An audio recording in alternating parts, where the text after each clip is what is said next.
everyone, welcome to your very own Easily. This is Dr. Sudha, your mentor for biology. So in our today's class, what we are going to discuss? We will discuss about the applications of biotechnology, जिसमें कि हम already discuss कर चुके हैं biotechnology के application in agriculture as well as in medicines. तो आज हम discuss करने वाले हैं transgenic animals के बारे में कि ये जितने भी बायोटेक्नोलॉजी के हम प्रोसेसेस को जो अप्लाई करते हैं अपने फ़ायदे के लिए, प्रोडक्ट्स लेने के लिए, इसके लिए हम किनको यूज़ करते हैं? कुछ एनिमल्स को।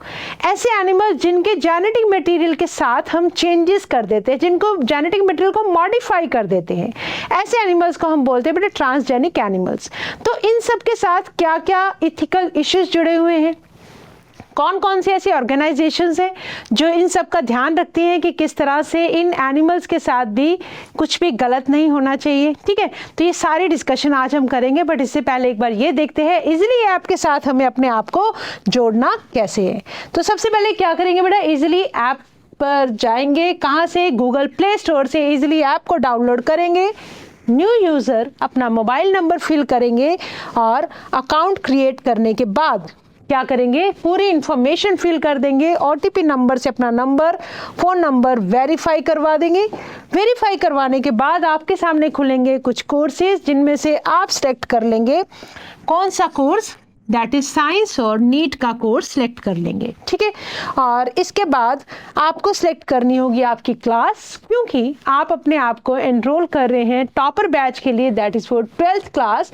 और जैसे ही आप अपनी क्लास को टिक करेंगे आपको मिलता है पूरा का पूरा सिलेबस, फिजिक्स, केमिस्ट्री, बायोलॉजी की well recorded videos plus DPP plus annotated PPT, जिनका परचेज अमाउंट है 8,999 रुपीज़। बट आप क्या करेंगे, फ्री इजीली कूपन कोड को एंटर करते ही आपको मिल जाएगा सब कुछ absolutely free.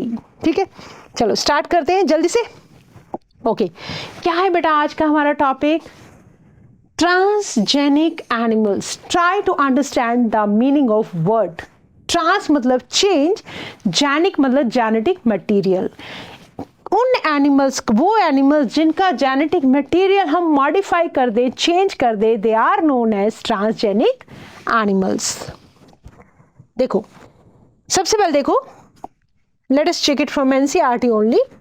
Animals that have had their DNA manipulated मतलब छेड़छाड़ की है DNA के साथ, to possess and express an extra gene, हमारी वाली डिजायर्ड जीन जो हमने किसी भी एनिमल के जेनेटिक मटेरियल के अंदर ऐड कर दी। तो मतलब हमने उस एनिमल के जेनेटिक मटेरियल को मैनिपुलेट किया ताकि उसके अंदर हमारी डिज़ायर्ड जीन आ जाए और वो एक्सप्रेस करे जीन अपने आप को।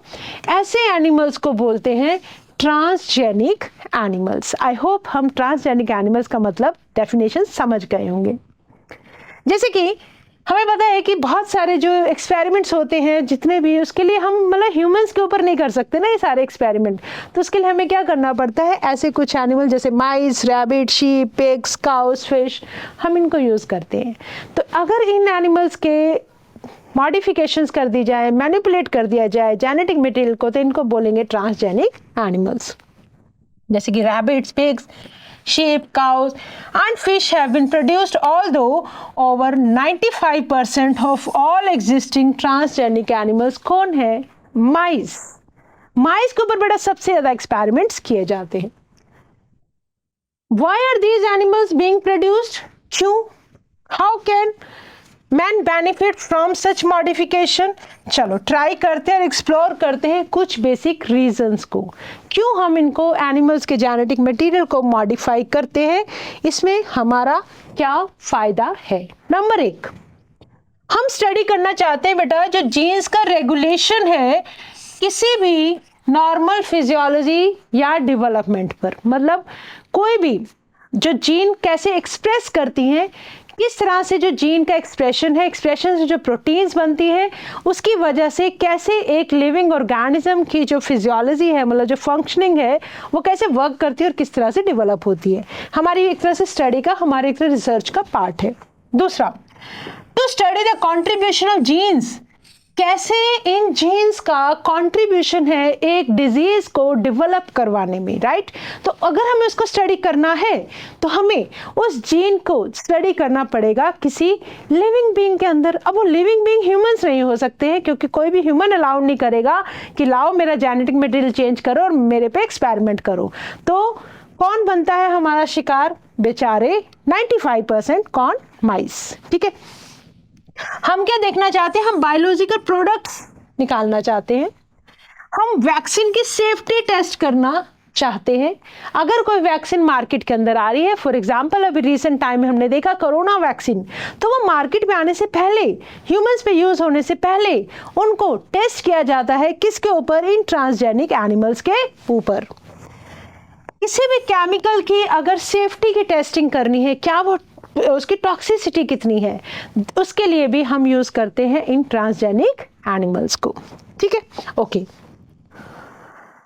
तो सबसे पहले डिस्कस करते हैं नॉर्मल फिजियोलॉजी एंड डेवलपमेंट को, कैसे हम इनको यूज कर सकते हैं। देखो, transgenic animal can be specifically design to allow the study of how genes are regulated and how they affect the normal function. ठीक है, मतलब कोई जीन जब हम किसी ट्रांसजेनिक एनिमल के अंदर डाल देंगे तो वो जीन उस ट्रांसजेनिक एनिमल के अंदर जाके अपने आप को एक्सप्रेस करेगी। फिर हम उसके इफेक्ट्स को स्टडी करेंगे उस ट्रांसजेनिक एनिमल के बिहेवियर को देखकर, या उसके अंदर जो जो चेंजेस आएंगे उनको स्टडी करेंगे। ठीक है, and its development, for example study of कुछ कॉम्प्लेक्स फैक्टर्स जो इन ग्रोथ के अंदर इन्वॉल्व होते हैं, जैसे कि इंसुलिन लाइक ग्रोथ फैक्टर्स। अगर हमने उनको स्टडी करना है तो क्या करेंगे?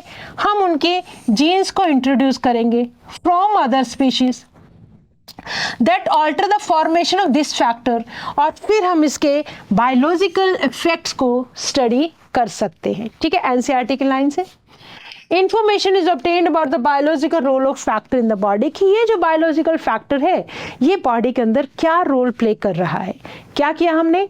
इन फैक्टर्स, जो भी कॉम्प्लेक्स फैक्टर्स हैं, हमने उनको बनाने वाली जीन्स को आइसोलेट किया, किसी एनिमल के अंदर डाल दिया, मतलब एनिमल क्या बन गया? Transgenic animal. अब उस जीन का क्या इफेक्ट प्रोड्यूस हो रहा है, हम उसको स्टडी कर सकते हैं कि इसका ह्यूमन बॉडी के अंदर भी क्या रोल है। ओके, देन आता है रेगुलेशन ऑफ जीन्स और नॉर्मल, हाँ वही वाला है। ठीक है, तो हमने क्या किया बेटा? कैसे यूज करते हैं? कुछ कॉम्प्लेक्स फैक्टर जैसे कि इंसुलिन ग्रोथ फैक्टर्स को यूज करने के लिए। जीन्स हमने लिए अदर स्पीशीज के जो ऑल्टर कर देंगे फॉर्मेशन ऑफ दिस फैक्टर की फॉर्म, जो भी कॉम्प्लेक्स फैक्टर है उसकी फॉर्मेशन को ऑल्टर कर देंगे, उनको इंट्रोड्यूस करेंगे, उनके बायोलॉजिकल इफेक्ट्स को स्टडी करेंगे, जिसकी वजह से हमें इंफॉर्मेशन मिल जाएगी कि इस जो कॉम्प्लेक्स फैक्टर का बायोलॉजिकल रोल क्या है बॉडी के अंदर। ओके, देन आ जाओ, किसी भी डिजीज को अगर आपको स्टडी करना है तो आप क्या करोगे? आप उस डिजीज को, many transgenic animals are design to increase our understanding of कैसे एक डिजीज डेवलप करती है, कैसे जीन्स कंट्रीब्यूट करती हैं to the development of genes disease. तो उन डिजीजेस के लिए जो भी जीन्स रिस्पॉन्सिबल है ट्रांसजेनिक एनिमल्स के अंदर, हम उनके इफेक्ट्स को स्टडी करते हैं। Specially made to serve as, basically क्या एक्ट करते हैं transgenic animals? They are the models for human diseases, so that investigation of new treatment लाया जा सके उन diseases के लिए, right? आजकल के टाइम में transgenic model exist for many human diseases such as, आपने कैंसर को स्टडी करना है, कैसे डेवलप करता है, क्या इसका प्रोग्नोसिस है, कैसे इसकी पैथोलॉजी डेवलप करती है, सब कुछ हम किसके अंदर देखेंगे? ट्रांसजेनिक एनिमल्स के अंदर। सिस्टिक फाइब्रोसिस, रूमेटॉइड आर्थराइटिस, ये जो सारी डिजीजेस हैं, इनके लिए हम बहुत सारे ट्रांसजेनिक एनिमल्स को as a disease model use करते हैं ताकि हम इनको स्टडी करके बेस्ट पॉसिबल ट्रीटमेंट ला सके। ठीक है, तो कैसे देख रहे हो ये हेल्पफुल है हमारे लिए? चलो, तो सेम चीज that we have to study. Okay, genetically engineered insulin, जो हमने अभी हमारी लास्ट डिस्कशन में हमने किया था कि हमें बायोलॉजिकल प्रोडक्ट्स मिलते हैं, और उन बायोलॉजिकल प्रोडक्ट्स को बनाने के लिए हम क्या कर रहे हैं बेटा? इन ट्रांसजेनिक एनिमल्स का यूज कर रहे हैं। जैसे कि हमने हमारी प्रीवियस डिस्कशन में समझा था कि इंसुलिन को बनाने वाली जो चेंज मतलब मैच्योर इंसुलिन कैसे हमने एक बैक्टीरियम के अंदर डेवलप की, राइट। तो medicine required to treat certain human diseases can contain biological product, but ये जो प्रोडक्ट्स हैं are often expensive to make. Transgenic animals क्या करते हैं, यूजफुल बायोलॉजिकल प्रोडक्ट्स को क्रिएट कर सकते हैं by introduction of the portion of DNA that means genes. उन प्रोडक्ट्स को बनाने वाले जीन्स को आइसोलेट करो और ट्रांसजेनिक एनिमल्स के अंदर उनको मल्टीप्लाई करा के उनसे प्रोडक्ट्स को एक्सट्रैक्ट कर लो। सिंपल, हम कितने टाइम से पूरा ये जो यूनिट है इसी बेस पे समझते आ रहे हैं। Which codes for a particular product such as human protein, जैसे कि अल्फा-1 एंटीट्रिप्सिन क्या काम आती है, एम्फाइसीमा को ट्रीट करने के काम आती है। ठीक है, तो हमने अल्फा-1 एंटीट्रिप्सिन एक्सट्रैक्ट कर ली है। अभी देखेंगे कैसे हमने शीप से एम्फाइसीमा हम ट्रीट कर सकते हैं। Similar attempts are being made for the treatment of फिनाइल कीटोन्यूरिया, ठीक है, and cystic fibrosis. Cystic fibrosis जब म्यूकस के प्लग्स जमने शुरू हो जाते हैं बॉडी के वेरियस ट्रैक्ट्स में। तो इन 1997 में हमने क्या किया, पहली बार एक ट्रांसजेनिक काउ दैट इज रोजी बनाई, जिसके अंदर हमने ह्यूमन प्रोटीन मतलब जो मदर का मिल्क होता है उसके अंदर जो ह्यूमन प्रोटीन होती है उस प्रोटीन को बनाने वाली जीन को आइसोलेट किया, काऊ के अंदर इंसर्ट किया। अब वो काऊ जो मिल्क देगी उस मिल्क के अंदर हर वो प्रॉपर्टी होगी जो एक ह्यूमन मदर के मिल्क में मिलती है। तो क्या होगा, किसी भी रीज़न से मान लो एक ह्यूमन बेबी को मदर का मिल्क नहीं मिल सकता है, तो उस केस में हम अगर रोजी काऊ का दूध उसको दे दे तो that can be very helpful, similar जैसे कि एक ह्यूमन मदर का मिल्क उसके लिए हेल्पफुल होता है। Produce human protein enriched milk 2.4 grams पर लीटर ह्यूमन प्रोटीन मिलेगी उसके अंदर, ठीक है। इस प्रोटीन कौन सी प्रोटीन है बेटा, human alpha lactalbumin, and was nutritionally a more balanced product for human babies than natural cow milk। एक आप नॉर्मल बेटा गाय का दूध पिला रहे हो, सब कुछ ठीक है, बट जो ह्यूमन प्रोटीन वाली क्वालिटीज़ है वो नहीं मिल पा रही थी। तो उसके लिए अब हमने क्या किया, उस जीन को, प्रोटीन को बनाने वाली, ह्यूमन प्रोटीन को बनाने वाली जीन को आइसोलेट किया और ट्रांसजेनिक काऊ बनवा दी, राइट, ओके। और हमने क्या किया बेटा, शीप बनवाई हमने एम्फाइसीमा को ठीक करने के लिए। Transgenic animals are used to produce biological product by introducing genes which codes for a particular product. For example human protein alpha one antitrypsin, ये प्रोटीन है यूज टू ट्रीट एम्फाइसीमा, ठीक है। इस जीन को बनाने, इस प्रोटीन को बनाने वाली जीन को आइसोलेट किया और शिप के अंदर इंसर्ट कर दिया, और प्रोडक्ट्स फॉर ट्रीटमेंट ऑफ फिनाइल कीटोन्यूरिया और सिस्टिक फाइब्रोसिस के साथ भी हमने ऐसे ही किया, ओके। तो 1997 में ये है बेटा रोजी काऊ, पहली ट्रांसजेनिक काऊ जिसने ह्यूमन प्रोटीन एनरिच्ड मिल्क दिया। पर लीटर मिल्क के अंदर 2.4 ह्यूमन प्रोटीन मिली, जिसके अंदर क्या थी, human alpha lactalbumin nutritionally more balanced है और nutritionally more balanced for the human babies then natural cow milk. ऐसे ही हमने बेटा जीन थेरेपी जब हम पढ़ रहे थे, ठीक है, हमने वैक्सीन की सेफ्टी को टेस्ट करने के लिए, I think this should not be there, right, चलो, हाँ, transgenic mice are being developed for using the testing and safety of the chemicals as well as for vaccines before they are used on humans। humans पे आने से पहले vaccine, कोई भी vaccine आए, कोई भी केमिकल इंट्रोड्यूस किया जाए, उनकी क्या होगी, सेफ्टी के लिए टेस्ट किया जाएगा। Transgenic mice are being used to test the safety of the polio vaccine।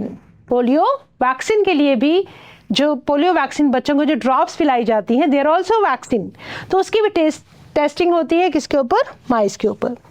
अगर सक्सेसफुल हो जाए और रिलायबल हो तभी हम रिप्लेस कर सकते हैं use of monkeys to test the safety of batches of vaccine, मतलब मंकीज के ऊपर भी होता है। अगर माइस के ऊपर सक्सेसफुल हो गया तो ठीक है, हम मंकीज को रिप्लेस कर देंगे किसके ऊपर, माइस के ऊपर, यस। देखो ऐसे ही हमने देखा केमिकल सेफ्टी की testing, This is known as toxicity safety testing. This is known as toxicity safety testing, right? Okay. The procedure is the same as that used for testing the toxicity of drugs. Same वही वाला procedure है जिसके लिए हम drugs को या vaccine को test करते हैं, इस तरह से हम chemicals को भी टेस्ट करते हैं. Transgenic animals are made that carry genes that make them more sensitive to, मतलब हमने वो वाली जीन डाल दी बेटा जिसकी वजह से उनकी सेंसिटिविटी बढ़ गई. अब जो टॉक्सिक सब्सटेंसेस हैं, ट्रांसजेनिक एनिमल्स इन टॉक्सिक सब्सटेंसेस के लिए ज़्यादा सेंसिटिव हो गए as compare to non transgenic animals, और तब इनको एक्सपोज किया जाता है टॉक्सिक सब्सटेंसेस, और उनके जो इफ़ेक्ट्स हैं उन केमिकल्स के या ड्रग्स के या वैक्सीन के क्या इफ़ेक्ट्स आएंगे उनको हम स्टडी करते हैं, क्योंकि वो इफ़ेक्ट्स ह्यूमंस के ऊपर भी आ सकते हैं, राइट. तो toxicity testing in such animals will allow us to obtain results in less time. बहुत कम टाइम में हमें इनके बारे में पता लग जाएगा. ठीक है, ओके. ये हमने कर लिया बेटा ट्रांसजेनिक एनिमल्स के बारे में. ठीक है, तो इसी के साथ ही आंसर करते हैं कुछ क्वेश्चंस का और ये देखते हैं कि हमें कितना समझ में आया है. What are transgenic animals बेटा? क्या कलरफुल फर पैटर्न होता है? नहीं. क्या वो उड़ सकते हैं? नहीं. क्या वो एनिमल्स जिनका डीएनए मैनिपुलेट किया गया ताकि वो फॉरेन जीन को पोजेस कर सके? Yes. Answer is C. From another planet? No. ठीक है, चलो आगे आ जाओ. Which of the following animals accounts for over 95% of the existing transgenic animals? हमने पढ़ा कौन थे? माइस. 95% जो एग्जिस्टिंग ट्रांसजेनिक एनिमल्स उनमें नंबर किसका है बेटा? माइस का सबसे ज़्यादा है. Okay, what are transgenic animals? Why are transgenic animals produced? To make them more colourful, to study the effect of pollution, to investigate gene regulation and normal physiology? Yes. Yes. To increase their population? No. तो answer हो गया हमारा सी. Then आ जाओ. How can transgenic animals help in studying factors like insulin growth factors? By making them grow in dark, by altering their mating pattern, by introducing foreign gene and studying the resulting effects. Yes. ठीक है. Then आ जाओ. Which of the following is not a reason for producing transgenic animals? कौन सा reason नहीं है? क्या हम disease के डेवलपमेंट के लिए स्टडी करते हैं इनकी? यस. क्या हम एनिमल इंटेलिजेंसी को इनहेंस करते हैं? नो. इन्वेस्टिगेट करते हैं नए डिजीज के treatment? Yes. Testing vaccine safety. That means कौन सा नहीं है बेटा? नॉट को देखेंगे तो दैट इज बी वाला नहीं है. तो with this we have completed next part. जो बायोटेक्नोलॉजी का ट्रांसजेनिक एनिमल्स वाला टॉपिक था वो भी हमने डिस्कस कर लिया. तो now it's the time to say thank you, but always remember that you have to learn with a smile.